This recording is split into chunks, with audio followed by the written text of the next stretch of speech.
Whispers in the dark. At first, it started with shadows on the walls of Elaine's room, flickering beneath the cobalt paint like the afterthought of a long-lost memory. One evening, as the sun flickered down behind the hills, she noticed their shapes waving insistently. Just the sun, she whispered to herself, shaking her head to expel the growling doubt gnawing at the edges of her mind. Elaine was 14, bright and passionate about the mysteries of the universe, but recently, reality began to blur into something unrecognizable. Her mother watched her with worry, whispers mixing with the tick of the clock, punctuated by the endless news of strange happenings at the nearby psychiatric ward. The world felt increasingly torn, battles in the dark, only she could see. Her days were punctuated by the slipstream of thoughts over which she had no control.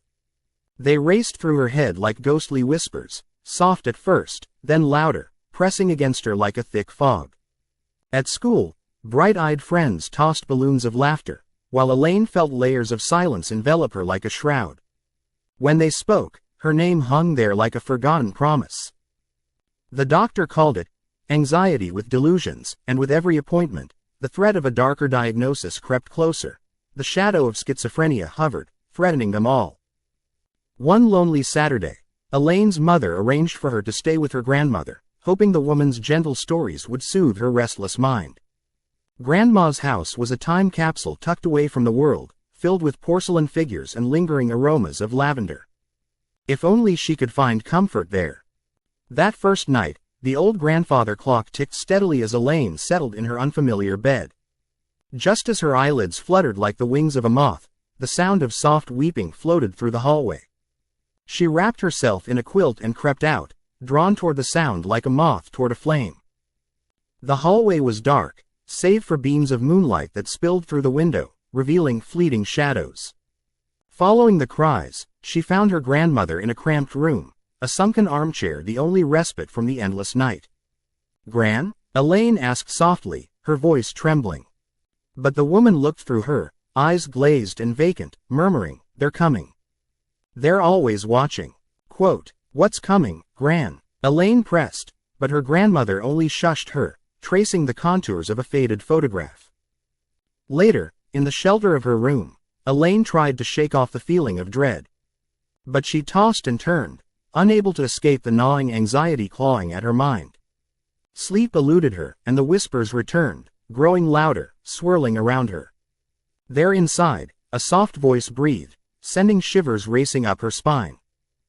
That dreadful thrumming pushed Elaine out of bed, and she stumbled into the hallway once more, a sense of urgency pulling her. Shadows danced in the corners, their shapes shifting as if whispering secrets she wasn't meant to know. "You're one of us now," they seemed to croon. She couldn't tell whether her legs were moving her or a force unseen was guiding her along. The walls began to pulse, and the paintings of flowers twisted into grotesque faces that seemed to sneer at her. She stifled a scream and pressed her palms against her ears. "Stop, just stop," she yelled in despair. Yet their whispers only intensified, blanketing her. Suddenly, a voice broke through, piercing the hysteria. It was her grandmother, trembling yet resolute. "Elaine. Run, sweetheart, you have to run." Elaine turned and saw her grandmother gesturing wildly, the shadows consuming her. "No," Elaine screamed, lunging forward, but it was too late. The room shifted, walls folding in like the bindings of a book. Her grandmother's figure flickered, fading into the dark. The shadows rushed at Elaine, their charged breath wrapping around her. "Embrace it," they hissed, their essence mingling with her pounding heart. "You can't hide anymore." Quote, desperate, she stumbled back, overwhelmed by what she perceived as an implosive wave of madness. The air was thick with their taunts, the soft whimpering transformed into gales of laughter. Reality twisted, made jagged by fear, and Elaine felt herself unraveling along with it. In a final act of defiance, she mustered the strength to scream, drowning out the tormenting whispers with her own.